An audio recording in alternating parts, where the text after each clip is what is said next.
देश भर में होने वाले प्रदर्शनों को लेकर सुप्रीम कोर्ट सख्त नजर आ रहा है। शीर्ष अदालत ने साफ किया कि शांतिपूर्ण प्रदर्शन पर नागरिक का संवैधानिक अधिकार है, लेकिन व्यवस्था बनाए रखना भी उतना ही जरूरी है। अब सुप्रीम कोर्ट पूरे देश के लिए एक समान गाइडलाइन जारी करने की तैयारी में है। नीट पेपर लीक प्रदर्शन मामले की सुनवाई के दौरान सुप्रीम कोर्ट ने कहा कि यह मामला सिर्फ जंतर मंतर तक नहीं सीमित है, बल्कि पूरे देश में जुड़ा हुआ है। चीफ जस्टिस सूर्यकांत की पीठ ने कहा कि देश भर में प्रदर्शन से जुड़े सभी मामलों पर मंगलवार को सुनवाई की जाएगी और पूरे देश के लिए एक समान गाइडलाइन तैयार की जाएगी। सुनवाई के दौरान चीफ जस्टिस ने कहा कि विरोध प्रदर्शन से जुड़े प्रोटोकॉल में एकरूपता जरूरी है और सभी कदम लोकतांत्रिक सिद्धांतों के अनुरूप होने चाहिए। वहीं जस्टिस जयमाल्या बागची ने सवाल उठाया कि बड़ी भीड़ को नियंत्रित करने के दौरान पुलिस को पर्याप्त सुरक्षा उपकरण क्यों उपलब्ध नहीं कराए गए।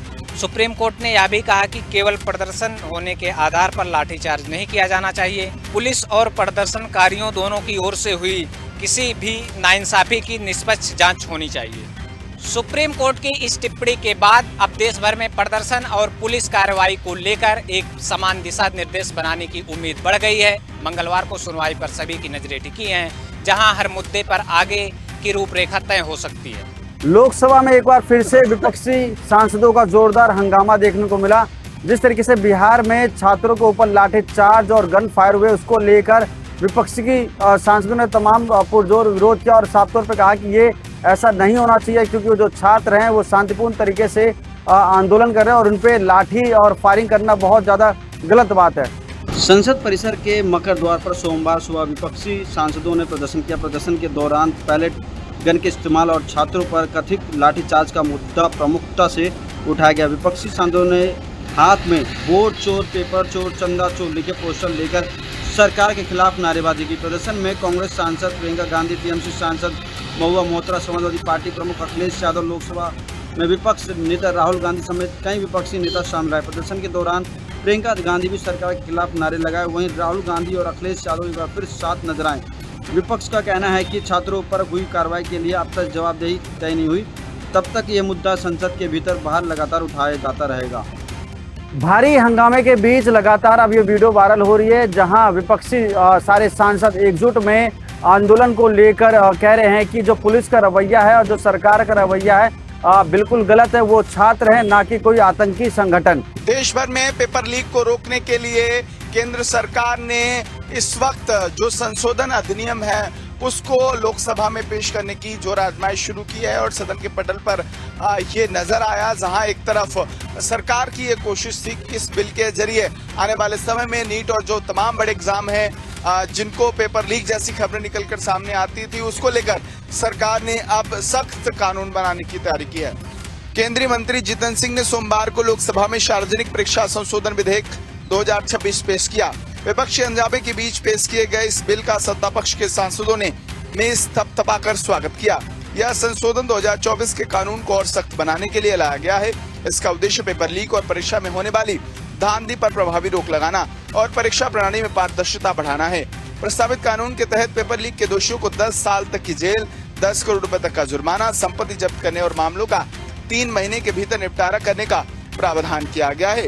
इसके साथ ही राज्यों और केंद्र शासित प्रदेशों को इससे विशेष फास्ट ट्रैक कोर्ट गठित करने का अधिकार मिलेगा, जहां ऐसे मामलों की रोजाना सुनवाई होगी। यह कानून केंद्र सरकार और उसकी एजेंसियों द्वारा आयोजित सार्वजनिक परीक्षाओं पर लागू होगा। इसमें यूपीएससी, एसएससी, रेलवे भर्ती, बैंकिंग और अन्य केंद्रीय भर्ती व प्रवेश परीक्षाएं शामिल होंगी। सरकार का कहना है कि इस कानून का मकसद युवाओं के साथ होने वाले अन्याय को रोकना और भर्ती परीक्षाओं पर विश्वसनीयता बहाल करना है। पेपर लीक की दिशा में ये विधेयक निश्चित तौर पर बहुत महत्वपूर्ण माना जा रहा है। इसके आने से कानून और अधिक सख्त होगा, जिससे परीक्षा प्रणाली और बेहतर हो सकेगी। उत्तर प्रदेश विधानसभा चुनाव से पहले सियासी हलचल तेज हो गई है।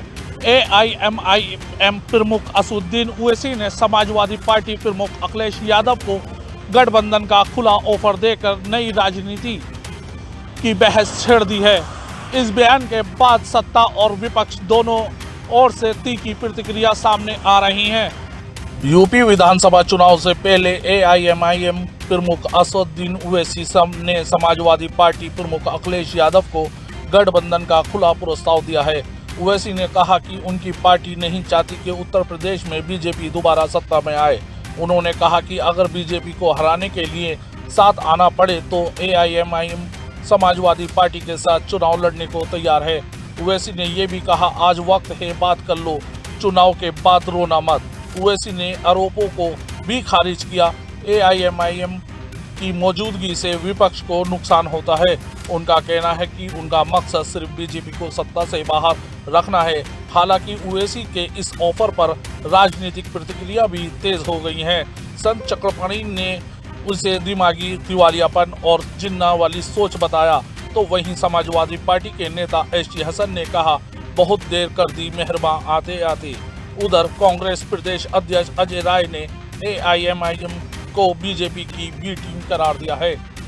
ओवैसी के इस ऑफर से यूपी की सियासत में नए समीकरणों की चर्चा तेज हो गई है। अब सबकी नजर समाजवादी पार्टी पर है कि इस प्रस्ताव पर क्या रुख अपनाती है। हिंदी खबर से मोहम्मद आली, मुरादाबाद। जंतर मंतर पर पेपर लीक मामले को लेकर हुए प्रदर्शन के दौरान सोशल मीडिया पर वायरल हुए कथित अभद्र और अश्लील वीडियोस पर उत्तराखंड के मुख्यमंत्री पुष्कर सिंह धामी की प्रतिक्रिया सामने आई है। मुख्यमंत्री ने युवाओं को संयम बरतने और सभ्य भाषा का इस्तेमाल करने की नसीहत दी है।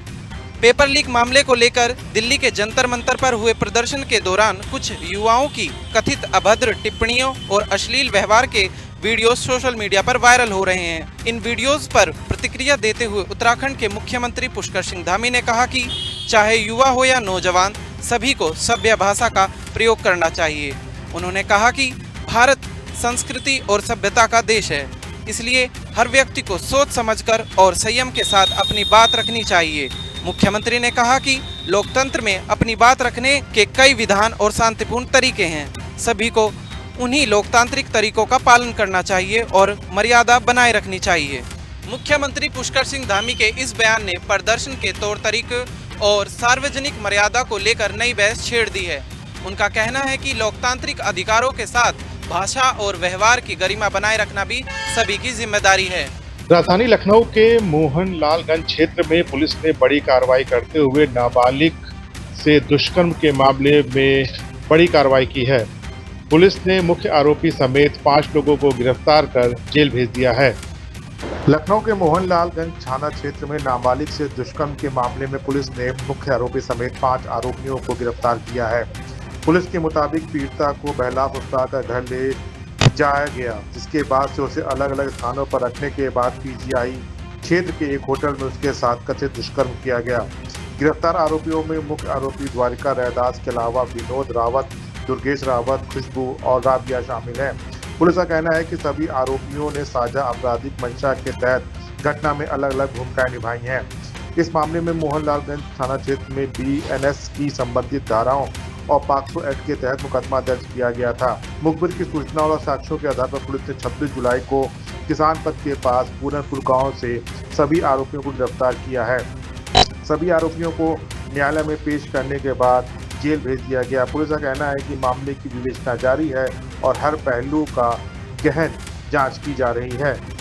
पुलिस का कहना है कि जांच के दौरान जो भी तथ्य सामने आएंगे उस पर आगे की कानूनी कार्रवाई की जाएगी। फिलहाल सभी आरोपी न्यायिक हिरासत में हैं। कैमरामैन मनोज के साथ मैं राहुल श्रीवास्तव, हिंदी खबर, लखनऊ। हापुड़ के गढ़मुक्तेश्वर थाना क्षेत्र के नेशनल हाईवे 9 पर एक दर्दनाक सड़क हादसे में 3 लोगों की मौत हो गई, जबकि 8 अन्य घायल हो गए। हादसा उस समय हुआ जब स्कॉर्पियो के सामने अचानक गाय आ गई। हादसा गढ़मुक्तेश्वर क्षेत्र के NH9 पर सियाना चौपले के पास हुआ। पुलिस के अनुसार दिल्ली से बिजनौर जा रही एक स्कॉर्पियो के सामने अचानक गाय आ गई। चालक ने गाय को बचाने का प्रयास किया, जिससे गाड़ी अनियंत्रित होकर पलट गई और सड़क की दूसरी ओर से आ रही कार से जा टकराई। टक्कर इतनी भीषण थी कि मौके पर अफरा तफरी मच गई। सूचना मिलते ही स्थानीय पुलिस मौके पर पहुंची और सभी घायलों को तत्काल अस्पताल भिजवाया। हादसे में 3 लोगों की मौके पर ही मौत हो गई, जबकि 8 लोग घायल हुए हैं, जिनका इलाज जारी है। पुलिस ने मृतकों के शवों का पंचनामा भरकर पोस्टमार्टम के लिए भेज दिया है। मृतकों के परिजनों को सूचना दे दी गई है और मामले में अग्रिम विधिक कार्रवाई की जा रही है। दुर्घटना के कारण दिल्ली लखनऊ हाईवे पर दोनों ओर वाहनों की लंबी कतार लग गई। पुलिस ने क्रेन की सहायता से क्षतिग्रस्त वाहनों को हटाकर यातायात सामान्य रूप से चालू करा दिया। फिलहाल पुलिस हादसे की सभी पहलुओं पर जांच कर रही है और घायलों का इलाज जारी है। हापुड़ से हिंदी खबर के लिए दीपक कश्यप। शामली जनपद पुलिस ने अवैध हथियार तस्करों के खिलाफ बड़ी कार्रवाई करते हुए कैराना थाना क्षेत्र से 4 आरोपियों को गिरफ्तार किया गया है। गिरफ्तार आरोपियों के पास भारी मात्रा में अवैध असला व मोटरसाइकिल बरामद की गई है। यूपी के शामली में पुलिस ने कार्रवाई करते हुए अंतर्राज्यीय हथियार तस्कर गिरोह का भंडाफोड़ किया है। पुलिस ने आरोपियों के कब्जे से 14 अवैध तमंचे, 1 पिस्टल, जिंदा कारतूस और तस्करी में इस्तेमाल एक बिना नंबर की प्लेट की बाइक बरामद की है। पुलिस के अनुसार ये गिरोह अंतर्राज्यीय स्तर पर अवैध हथियारों की खरीद फरोख्त में सक्रिय था। शामली पुलिस अधीक्षक NP सिंह के निर्देश पर चलाए गए अभियान के तहत थाना कैराना पुलिस ने यह कार्रवाई की। पूछताछ में गिरफ्तार आरोपियों ने बताया कि वे कम कीमत पर अवैध हथियार खरीदकर अधिक कीमत पर बेचते थे और उससे होने वाली आय से अपने शौक पूरे करते थे। पुलिस की पूछताछ में यह भी सामने आया है कि आरोपी ने अवैध हथियार तितरवाड़ा के रहने वाले आरिफ से सस्ते दामों पर खरीदकर लाते थे। पुलिस ने बताया कि आरिफ की गिरफ्तारी के लिए लगातार दबिश दी जा रही है और उसे जल्दी गिरफ्तार कर लिया जाएगा। पुलिस ने गिरफ्तार आरोपियों को जेल भेजकर आगे की कार्रवाई शुरू कर दी है तथा फरार आरोपियों की तलाश भी जारी कर दी है। पुलिस का कहना है किसी भी तरीके से अवैध तस्करी हथियारों की नहीं होने दी जाएगी तथा यह अभियान आगे भी जारी रहेगा। हिंदी खबर के लिए वो अग्रवाल शामली। साल की इमरजेंसी में लगातार बारिश के होने के चलते लगातार सर्पदंश के 10 मामले बढ़ते हुए नजर आ रहे हैं, जिसको लेकर रायबरेली के जिला अस्पताल में भर्ती कर सभी सर्पदंश के मरीजों का जिला अस्पताल में भर्ती कर सुचारू रूप से इलाज किया जा रहा है। रायबरेली के जिला अस्पताल की इमरजेंसी में सर्पदंश के 10 मरीज इलाज के लिए पहुंचे। एक साथ बड़ी संख्या में मरीजों के आने से अस्पताल प्रशासन व स्वास्थ्य विभाग सतर्क हो गया है। रायबरेली के डॉक्टरों ने सभी मरीजों को तत्काल इमरजेंसी में भर्ती कर इलाज करना शुरू कर दिया है। डॉक्टरों के अनुसार सभी मरीजों की हालत लगातार नजर उन पर रखी जा रही है और उन्हें आवश्यक दवाई उपचार उपलब्ध कराया जा रहा है। बारिश के मौसम में सर्पदंश की घटनाओं में लगातार बढ़ोतरी देखने को मिले। ऐसे में स्वास्थ्य विभाग ने ग्रामीण क्षेत्रों के लोगों से खेतों में काम करते समय रात और समय में सावधानी विशेष बरतने की अपील की है। साथ ही सर्पदंश की स्थिति में किसी तरह से झाड़ फूंक बजाय तुरंत नजदीकी अस्पताल पहुंचने की भी सलाह दी है। सर्पदंश के जो भी मामले सामने निकल के आ रहे हैं उनको भर्ती कर रायबरेली के जिला अस्पताल में भर्ती कर सुचारू रूप से इलाज किया जा रहा है। वहीं रायबरेली के जिला अस्पताल की टीम लगातार मॉनिटरिंग कर रही है और जो भी मरीज सामने निकल के आ रहे हैं उनकी मॉनिटरिंग के लिए लगातार टीमें गठित की गई हैं और लोगों से सजग रहने की अपील की जा रही है। उत्तराखंड में मौसम ने एक बार फिर से करवट ली है। बता दें कि आने वाले 3 दिनों में मौसम विभाग ने उत्तराखंड के कई जिलों के लिए भारी बारिश का अलर्ट जारी किया है। ऐसे में लोगों को पहाड़ों पर यात्रा करने के दौरान सतर्क रहने की आवश्यकता है। मौसम विभाग के पूर्वानुमान के अनुसार उत्तराखंड में अगले 3 दिनों तक कई जिलों में भारी से भारी बारिश की संभावना जताई गई है। देहरादून, नैनीताल और बागेश्वर में ऑरेंज अलर्ट जारी किया गया है, जबकि टिहरी, चमोली, उत्तरकाशी समेत कई जिलों में येलो अलर्ट घोषित किया गया है। लगातार बारिश को देखते हुए पर्वतीय क्षेत्रों में भूस्खलन का खतरा बढ़ गया है। वहीं नदी नालों के जलस्तर में अचानक बढ़ोतरी की आशंका जताई गई है। मौसम विभाग ने लोगों को गरज चमक और आकाशीय बिजली के दौरान विशेष सावधानी बरतने की साथ ही अनावश्यक यात्रा से बचने की सलाह दी है। मौसम विभाग की चेतावनी के बाद बागेश्वर जिले में 1 से लेकर 12वीं क्लास तक के जो सभी सरकारी और निजी स्कूलों के साथ साथ सभी आंगनबाड़ी केंद्रों में छुट्टी घोषित की गई है। प्रशासन ने लोगों से मौसम विभाग की एडवाइजरी का पालन करने, नदी नालों और भूस्खलन संभावित क्षेत्रों से दूर रहने और किसी भी आपात स्थिति में प्रशासन की ओर से जारी निर्देशों का पालन करने की अपील की है। लगातार मौसम विभाग मौसम की अपडेट पर नज़र बनाए हुए हैं और लगातार लोगों से मौसम की जो जानकारी वो साझा की जा रही है। इसी के साथ मुख्यमंत्री पुष्कर सिंह धामी मानसून शुरू होने से पहले ही अधिकारियों की बैठक ले चुके हैं, जिसको लेकर के आपदा विभाग जो है वो अब अलर्ट हो गया है। इसी के साथ मौसम विभाग समेत सरकार ने लोगों से अपील की है कि अफवाहों पर ध्यान ना दें और मौसम विभाग के द्वारा जो अपडेट दी जा रही है उसी पर विश्वास करें। पर्सन विजेंद्र तोड़ी के साथ दीपिका भंडारी, हिंदी खबर, देहरादून।